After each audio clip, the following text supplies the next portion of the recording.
किसी German shepherd को देखो ना तो देखते के साथ आपका निगाह उस पर पूरी पूरी रुक जाएगी। तो वो रुकेगी किस लिए? सुंदरता की वजह से या फिर डर की वजह से?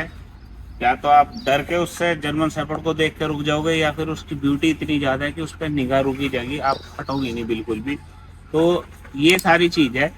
एक जर्मन शेफर्ड सुंदर सुंदर नहीं होता, बहुत सारी चीज़ ऐसी है जो दूसरी ब्रीड से उसे अलग कर दे। अगर आपके पास जर्मन शेफर्ड है या फिर आप जर्मन शेफर्ड लेकर आने वाले हैं तो आज मैं ऐसे फैक्ट बताने वाला हूँ जो आपने इससे पहले ना तो सुने होंगे ना उनके बारे में इतना डिटेल में पता होगा। वीडियो लंबे होने वाली है, लगभग 15-20 मिनट की है, लेकिन फैक्टर ऐसे वे आपकी और आपके कुत्ते की दोनों की जिंदगी बदल देंगे। ऐसे ऐसे फैक्टर मैं आपके साथ शेयर करने वाला हूँ। जर्मन शेफर्ड स्पेशली या जो वीडियो है या स्पेशली जर्मन शेफर्ड के ऊपर डिपेंड करेगी और सारी चीज़ें जर्मन शेफर्ड की ये लोग हम शेयर करेंगे। तो बने रहो, वीडियो को देखने के लिए तैयार हो जाओ। मैं तो आ गया और इनको मैं कुछ पार्ट में डिवाइड कर देता हूँ जिससे आपको समझने में आसानी हो। तो सबसे पहला पार्ट जो हम उस पर बात करेंगे, ठीक है। जर्मन शेफर्ड दूसरी ब्रीड से दूसरे डॉग से कैसे अलग है, ये सारी चीज़ हम लोग जो इसमें आपके साथ शेयर करेंगे। तो उसमें सबसे पहला जो पार्ट है ना, उनके काम करने की जो इच्छा वह उनके दिमाग में हो। बाकी ब्रीड जो है वो जैसा काम करेगा ना तो वो देखो ये जा रहा है जर्मन शेफर्ड। बाकी ब्रीड क्या है ना, आप बॉल फेंकोगे तो बॉल पकड़ेगे छोड़ देगा। या गोल्डन रिट्रीवर है, रिट्रीवर ब्रीड है, फिर भी वो बॉल छोड़ दे। लेकिन जर्मन शेफर्ड तब तक करेगा जब तक वो सरेंडर नहीं होगा, क्योंकि उन्हें बनाया गया था भेड़ के लिए। तो पूरे पूरे दिन काम करने के लिए वो उनकी सबसे बड़ी चीज है। तब तक काम करे जब तक गिन जाते। वजह 125 साल से लगभग से है वो काम करने के ही उन्हें जो तैयार करा गया जर्मनी में, जिससे दूसरों के मुकाबले उनकी काम करने की इंटेंसिटी सबसे ज़्यादा होती है, जिससे डोपामीन उनको रिलीज होता है काम करने से और वो डॉग काम करते रहे। मतलब उन्हें मेंटल स्टिमुलेशन चाहिए। आप वैसे उन्हें नहीं थका सकते कि अगर हमने 2 किलोमीटर वॉक करा दी वो सब करा दी तो उनसे वो नहीं थकते। उनका मेंटल स्टिमुलेशन अगर होगा सूंघने का या फिर उनको क्रिएटिव जॉब मिलेगी तो ही वो शांत होंगे। अगर सिस्टमेटिक नहीं होगा ना उनका पूरा रूटीन तो फिर वो आपको प्रॉब्लम करने वाले। तो पहली जो मैंने बताई थी आपकी वो यही आती है। अगर आपका डॉग संतुष्ट नहीं है तो वो ज़्यादा भौंकेगा, किसी को भी काटेगा, कहीं भी खोदेगा, उल्टे सीधे काम करेगा, सोफा चबाओगा। तो क्यों हो रहा है? रीजन उसका ये है, थकाने से, शारीरिक उससे मतलब नहीं है। तो आपको मानसिक रूप से भी उसे करना पड़ेगा। मान के चलो आपने 20 मिनट इसको भगा दिया तो थक गया, लेकिन 5 मिनट के बाद फिर से चार्ज हो जाएगा, क्योंकि ये इसी चीज़ के लिए रेडी करे। देखो जैसे बच्चा खोदा पिट्टी कर रहा है, देखो ये सब चीज वो चबा रही है। अभी खेल रहे हैं, सुबह 5 बजे से खेल रहे, 9 बज रहे हैं, तो इनको कोई फर्क नहीं पड़ रहा, थके थकाए कुछ नहीं है। लेकिन मेंटल स्टिमुलेशन होना जरूरी है। अगर नहीं करोगे पजल वाले काम तो आपको फेस करने पड़ेंगे चैलेंज और बेचैन जो रहेगा दूसरे ब्रीड के मुकाबले। ये सबसे बड़ा फैक्ट है। संतुष्टि चाहिए जर्मन शेफर्ड को। जर्मन शेफर्ड को कोई भी ऐसा काम नहीं चाहिए कि आप घुमा लाए या फिर हैंडलर को पकड़ा दे। अगर आप खुद से जर्मन शेफर्ड को अटेंड नहीं कर सकते, काम नहीं कर सकते, तो ये ब्रीड आपके लिए नहीं है। पहला फैक्टर। दूसरा फैक्टर है, दूसरी ब्रीड के मुकाबले जो हो ना, ये मालिक से ज्यादा अटैच हो जाओ, मालिक से ज्यादा लगाव होता है इन्हें ब्रीड को। दूसरी जो ब्रीड है जिसे हम लोग बोलेंगे घर के अंदर जो है ना, वो परिवार को सिलेक्ट करेंगे। लेकिन जर्मन शेफर्ड क्या है, जर्मन शेफर्ड परिवार को सिलेक्ट ना करके परिवार में से सिर्फ एक बंदे को चुनेगा अपना मालिक, और उसके साथ इतने ज्यादा अटैच हो जाएंगे, इतने ज्यादा अटैच हो जाएंगे कि अब वो जीने मरने तक का उसके साथ अटैच हो जाता। तो जो लोग जर्मन शेफर्ड रख रहे हैं ना उनको पता होगा इस चीज के बारे में, बाकी लोग को पता है नहीं है, मुझे नहीं पता, जो भी है। तो जैसे उन्होंने एक मालिक चुन लिया ना, वो उसके लिए जान माल सब देने के तैयार है। वो क्या करेगा जर्मन शेफर्ड, वो आपके और जो गेट है ना, दरवाजा, उनके बीच में बैठा रहेगा, हमेशा इंतजार करेगा कि कहीं ना कहीं, हमेशा इंतजार करेगा कि भाई कुछ काम करें हम दोनों मिलके, बस आपका इंतजार करता रहेगा। तो आपने देखा ना जर्मन शेफर्ड हमेशा बस ये देखेगा कहाँ हो आप, कहाँ हो, कहाँ नहीं है। उसका सबसे बड़ी चीज क्या है, दूसरी जो ब्रीड है ना वे पूरे एरिया को प्रोटेक्ट करेगी। मतलब अगर यहाँ पे कैनल में दिखा दे एक बार चारों तरफ को, यहाँ पे जैसे कैनल है ना, तो यहाँ पे अगर दूसरी ब्रीड आ रही ना तो वो पूरे एरिया को अपना घर मानेगी। लेकिन जर्मन शेफर्ड का ऐसा नहीं है। जर्मन शेफर्ड जो है ना, जो उतना मालिक है वो आदमी को प्रोटेक्शन देता है। तो इनका सोचने का करने का नजरिया बिल्कुल अलग है। बताओ आपको ये चीज पहले से पता थी या नहीं पता थी? अगर आपने इसको सोशलाइज नहीं करा सही से, तो यो हमेशा हर किसी आदमी से ज्यादा सुरक्षा के लिए, अपने मालिक को बचाने के लिए ज्यादा नर्वस टाइप होता चला जाए। ये इसका साइड इफेक्ट भी है जर्मन शेफर्ड का। वो आ क्यों रहा है? वो ऐसे ही क्योंकि ये एक आदमी के प्रति ज्यादा जो हो ना लगाव रखना शुरू कर दे। ठीक है, और शांत और कॉन्फिडेंट नहीं बनाया जर्मन शेफर्ड को, तो ये अपने आप को लीडर मानना शुरू कर दे। तो मतलब जो इसका ओनर है ना, लीडर है, वो डोमिनेंट लीडर होना चाहिए। उसको पता होना चाहिए, क्लियरिटी होनी चाहिए उसके दिमाग में, माइंड में, कि भाई हम लोग क्या करना है और क्या नहीं करना। अगर आपने कुछ भी वीकनेस दिखाई कि हमारे से जर्मन शेफर्ड के लिए ये वीकनेस है, मैं ये करूं ना करूं, डाउटफुल अगर आप हो, तो आपका जर्मन शेफर्ड पक्का अपने आप को टेक ओवर करेगा, आपको लीडर ना मान के अपने आप को लीडर बना लेगा।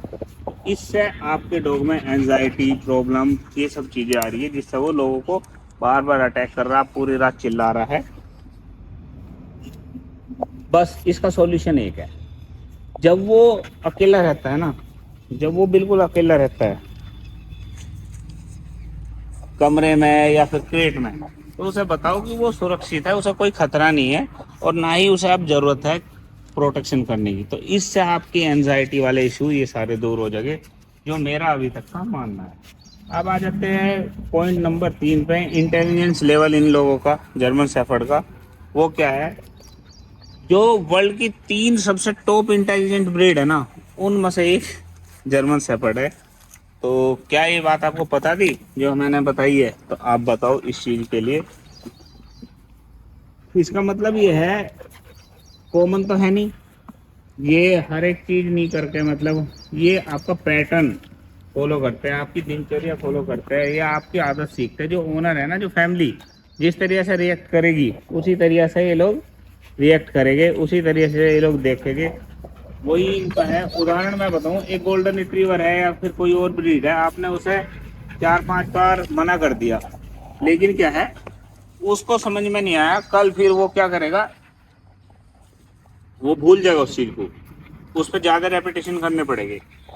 लेकिन जो जर्मन शेफर्ड है ना, अगर आपने उसे सिखा दिया कि 3 से 4-5 बार तुझे ये काम नहीं करना और रोक दिया, तो वो तुरंत उसके दिमाग में पैटर्न सेट हो जाएगा और वो जो उस काम को छोड़ देगा हमेशा। लेकिन हाँ, अगर अड़ियल पने से कोई भी जो ओनर है, मालिक है, वो तरीके से मना नहीं करता और वो उसके मैनिपुलेशन में आ जाता है कि सामान हमने मना करा और उसके साथ साथ उसने बाद में हमने सरेंडर कर दिया कि नहीं चल रहने दो, कर रहा है तो करो। जैसे ये अब देखो, ये लकड़ी चबा रहा है ना, अगर मैंने 2 बार इसको मना करा और तीसरी बार मैंने छोड़ दिया कि लकड़ी इधर ही पड़ी है नहीं लेना, तो ये सीख जाएगा मेरे को कैसे पागल बनाना, और फिर ये लकड़ी भी चबाएगा, मेरी बात माननी बंद कर देगा।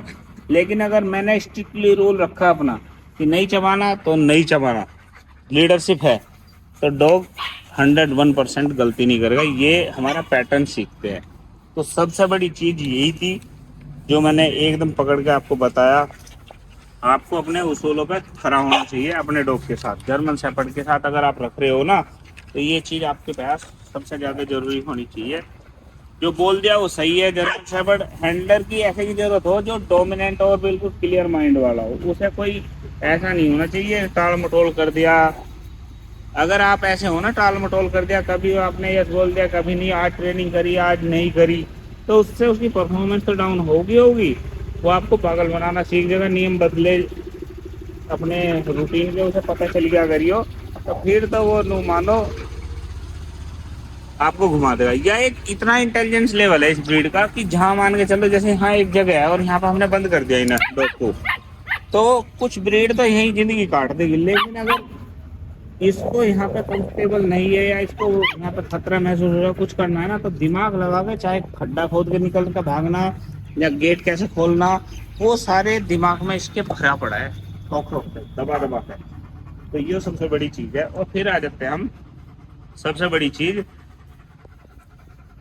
पॉजिटिव इंस्टिंक्ट है इनकी, सबसे बड़ी चीज है इनके पास एक बहुत ही पॉजिटिव इंस्टिंक्ट है। जो अपने आप में अलग लेवल की है जर्मन शेफर्ड की। जो चौथा पॉइंट मैंने अभी तक सोचा इनके बारे में, कुछ ब्रीड है एरिया को सुरक्षित करेगी, यो देखेगी खतरा है, बड़ा है, छोटा है, या फिर उस तरीके से रिएक्ट करेगी। तो मतलब समझे कि कुछ ब्रीड है कि वो पूरे एरिया में कुछ भी हो रहा है ना, तो वो उस एरिया में किसी को आने नहीं देगा, प्रोटेक्ट करेंगे। लेकिन जर्मन शेफर्ड का ऐसा खेल नहीं है। जर्मन शेफर्ड का ऐसा है, वो देखेगी ये बंदा कैसे रिएक्ट कर रहा है, इसके पसीने से कैसी बदबू आ रही है, तो वो नाक पे इन सब चीज पे देखेंगे, और तब उसके बाद वो रिएक्ट करते हैं कि ये बंदा अगर जोर से बोल रहा है तो मैं इसको काट सकता हूँ, नहीं काट सकता। बस बशर्ते आपका सोशलाइजेशन और आपकी वो सब चीजें पूरी होनी चाहिए। ये नाक का भी यूज करेंगे, ये आँख का भी यूज करेंगे, ये करंट इन्वायरमेंट का भी यूज करेंगे, क्योंकि ये लोग रहे हैं भेड़ों में, और भेड़ों में क्या है, बहुत सारी भेड़ है, उसमें से कुछ भेड़ है जो इन पे चेंज करती है, डोमिनेट दिखाती है, उसे भी कंट्रोल करे। बाहर से एक जानवर आ गया भेड़िया वगैरह, वो खाने की कोशिश कर रहा, तो ये लोग उससे भी प्रोटेक्ट कर रहे हैं। तो इनको पता है कब किस सिचुएशन पे अपने आप को मैनेज करना है। ये सबसे ज्यादा बॉडी लैंग्वेज, गंध के बारे में काम करे। तो मेरा मानना ये है, कैलकुलेटिव है ये सब, हर चीज जो है इन्हें पता है कैसे करनी है। मिलो, कैलकुलेटिव है ये चीज है। हाँ, इसमें एक सबसे बड़ी दिक्कत है, बार बार हम एक ही टॉपिक पे आ जाना, सोशलाइजेशन। अगर सोशलाइजेशन आपने नहीं करा तो ये हर छोटी छोटी चीज को जो खतरा मानने लगे, और फिर आपको गोल घुमाना, काटना, भोंकना, ये सारी आदत आ जा, जिससे आप हो जाओगे परेशान। तो आपको अगर जर्मन शेफर्ड के साथ सही में मजे लेने हैं तो क्या है, आप उसे सिखाओ कि कब करना है और कब नहीं करना। एक इनकी लिमिट है, पांचवा पॉइंट जो हम बात कर रहे हैं ना, इनका थ्रेशोल्ड है कि इसे कब काम को बंद करना और कब नहीं करना, वह चीज है। बंद का बटन इनमें होता ही नहीं, तो उस थ्रेशोल्ड को आप कैसे यूज करो। आपने पूरे दिन इनको घुमा रहे, थका रहे, वो सब चीज लगे। मार को जो हम बात कर रहे थे ना अभी, मैं बार बार मना करता हूँ, ये आगे से चू करते हैं, तो मैं बार बार इन्हें डांट रहा हूँ। तो ये ही ट्रेनिंग इस तरीके से चलती है इनकी। तो अब थ्रेशोल्ड पे जैसे हम लोग बात कर रहे थे ना, बाकी ब्रीड के दो ही काम हो, बहुत अच्छी अच्छी ब्रीड है, ऐसा नहीं कि हर किसी पे अप्लाई हो गई चीज। तो बाकी ब्रीड जो है खाओगी, नो खा नहीं, सो रहा, सॉरी गलती होगी। मतलब बाकी ब्रीड जो है ना, सोएगी या जागेगी, जागेगी तो वो अलर्ट है, सोएगी तो वो जो मतलब शट डाउन है। जर्मन शेफर्ड में ऐसा नहीं है। जर्मन शेफर्ड क्या करेगा, गेट के पास बैठ जाएगा और आंखें खोल कर रखेगा, मतलब रेस्ट कर रहा है ना, तो भी उसके दिमाग में कुछ ना कुछ चल रही है कि चारों तरफ देख रहा है, नोटिस कर रहा है कि भाई यहाँ पे कोई खतरा तो नहीं है, वो सब चीज, इस सब चीज को मैनेज कर रहा है, जज कर रहा है। तो जर्मन शेफर्ड में स्विच ऑफ बटन नहीं होता, तो आपको बताना पड़ेगा जर्मन शेफर्ड को अपने को कि भाई आपको जो है ना कब ऑन होना है, कब नहीं होना। अब देखो, लोगों के डॉग के अंदर दिक्कत आ रही है जर्मन शेफर्ड के, कि उनको एंजाइटी होगी, उनको मतलब हेल्थ इश्यू आ रहे हैं 2 साल के बाद, ये चिल्लाते हैं। वो रीजन यही है कि उनका स्विच ऑफ बटन आपने शुरू नहीं करा। स्विच ऑफ बटन अगर आप शुरू करना चाहो तो हमसे कांटेक्ट करो। जेड प्लस कैनल की ट्रेनिंग इसी चीज में है बेटर। तो डॉग को अकेला रहना उसे बताओ, अगर वो पूरे दिन ये चीजें उसके दिमाग में चलती रहेगी, उसका स्विच ऑफ बटन नहीं है, तो उससे क्या होगा, उसकी हेल्थ भी खराब होगी, उसका बिहेवियर भी खराब होगा। 2 से 2.5 साल पे जाके बहुत से डॉग ऐसे कि अच्छा था, लेकिन यहाँ पे डॉक्टर के जाना पड़ रहा, इसको रोना चिल्लाना शुरू हो गया, ये काटना शुरू हो गया। वो रीजन यही है कि आपने उसे बताया नहीं, वो गेट पे बैठा है, बस कुछ भी हो रहा है, हर चीज के लिए अलर्ट, हर चीज के लिए अलर्ट हो रहा है, हर चीज के लिए अलर्ट हो रहा है। तो अपने डॉग को आप बताओ कि कैसे कब आराम करना है। मान के चलो क्रेट ट्रेनिंग कराओ अपने डॉग की। जब आपने क्रेट में रख दिया, मिलो, जब आपने क्रेट में रख दिया ना, तो वो वहाँ सो जाना चाहिए, वो सब सीखते हैं, मतलब उसे कोई खतरा नहीं है, ना उसे ना उसकी फैमिली को। फैमिली से अलग रहने की आदत अगर आप डाल लोगे टाइम टू टाइम, तो फिर आपका डॉग को ये सब इश्यू नहीं आता। सबसे और जरूरी, सबसे खतरनाक चीज है वफादारी की। इनकी वफादारी जो है ना, वो अपने मालिक के प्रति सुपर है। ठीक है, ये देखो मेरा क्या चबा रहा है इधर से, ये क्या कर रहे हैं, ये देखो ये क्या चल रहा है, सही है। इसकी हिस्ट्री जो है ना जर्मन शेफर्ड की, देख रहे हो ना जैसे ये काम कर रहा है, तो आ, उसमें आप देखोगे ना, कहीं स्टोरी मिलेगी आपको बहुत सारी, कि एक जर्मन शेफर्ड ने जंगल में ओह ओह 10 किलोमीटर जाके अपने मालिक को 2 दिन में ढूंढ लिया, फिर वो मतलब मालिक को छोड़ने के लिए तैयार नहीं है, एयरपोर्ट पे बैठा है, एयरपोर्ट पे भी मतलब वो बैठा है इंतजार में, उसने खाना छोड़ दिया, ये सारी चीज वफादारी की है। तो ट्रेनिंग का पार्ट है। ये सारी चीज इसलिए नहीं आ रही कि आप ट्रेनिंग कर रहे थे, कि मैंने ट्रेन कर दिया इसलिए मेरे से ज्यादा लगाव करता, नहीं। ये ब्रीड के जीन पूल से जेनेटिक्स आ रहा है, सच्चाई की बात है ये आपको पता थी या नहीं मुझे ये बताओ। ये जो वफादारी वाला चीज है ना, अटैचमेंट अपने मालिक से, उसके लिए जी जान देना, ये सब जीन पूल से आ रहा है। इसलिए सबसे बड़ी चीज है, ये अपने लिए कभी जीतते है ही नहीं जर्मन शेफर्ड, ये हमेशा मालिक को, ओनर को खुश करने के लिए जीतते हैं। तो जो ये चीज मैंने बताई है, ये वही लोग फील कर सकते हैं जिनके पास जर्मन शेफर्ड है। अगर आप जर्मन शेफर्ड लेना चाह रहे हैं और ये सारे पॉइंट को रखते हैं, तो आप हमारे working line German shepherd puppy के तरफ जाके सोच सकते हो। अगर इन पर काम होगा ना, तो ये ऐसे कंपेनियन डॉग बनेंगे, हिला के रख देंगे। ये सारी चीज़ें, ये जो है ना, ये इनकी माँ नहीं है, ये सोशलाइजेशन पार्ट चल रहा है हमारा बच्चों का। अभी वो खेल लिए सब चीज़ें, अब देखो स्निफिंग कर रहे हैं, तो मतलब इतना देर से खेल रहे हैं, 2-2.5 घंटे से, पूरी रात से खुले हुए हैं, फिर भी अभी भी नई नई चीज़ें चाहिए। तो जो बोलते हैं ना शैतान, वो इस टाइप के शैतान है। तो ये चीज़ हम तैयार करके देते हैं। आप देखो बिल्कुल रो फुटेज दिखा रहे हैं, कोई भी इनमें डेंटिंग नहीं, पेंटिंग नहीं। तो अभी तक आप बताओ आपको आज की वीडियो कैसी लगी। लेकिन अगर आज आपने इसको सही से कैलकुलेट करा होगा, तो आपको पता चलेगा कि प्रॉब्लम कहाँ आ रही है और क्यों आ रही है। क्योंकि हम लोग ब्रीड के बारे में नहीं जानते, और अगर अच्छे से इसमें सब में हेल्प की ज़रूरत है, तो आप हमारा ट्रेनिंग प्रोग्राम ऑनलाइन भी है, ऑफलाइन भी, वो ज्वाइन कर सकते हैं आप हमसे पपी। हम लोग बेटर नारों के साथ गुड जेनेटिक का इसलिए ब्रीडिंग करते हैं जिससे हमारे पपी आगे जाके प्रॉब्लम ना करे। तो thank you guys, Ram Ram, दुआ सलाम।